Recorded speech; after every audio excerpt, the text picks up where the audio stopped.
পার্বত্য চট্টগ্রামের 3 জেলা খাগড়াছড়ি, রাঙামাটি ও বান্দরবানের সবাইকে শান্ত থাকার আহ্বান জানিয়ে সরকার জানিয়েছে, পরিস্থিতি নিয়ন্ত্রণে তারা কাজ করছেন।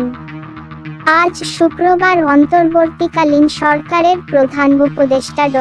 মুহাম্মদ ইউনূসের কার্যালয় থেকে পাঠানো সংবাদ বিজ্ঞপ্তিতে এ আহ্বান জানানো হয়। এতে আরও বলা হয়েছে, আইনশৃঙ্খলা রক্ষাকারী সব বাহিনীকে সর্বোচ্চ সংযম দেখাতে এবং পার্বত্য 3 জেলায় বসবাসকারী সব জনগণের নিরাপত্তা নিশ্চিত করতে নির্দেশ দেওয়া হয়েছে। এখানে শান্তি, সৌহার্দ্য ও সম্প্রীতি নিশ্চিতকরণে সরকার বদ্ধপরিকর।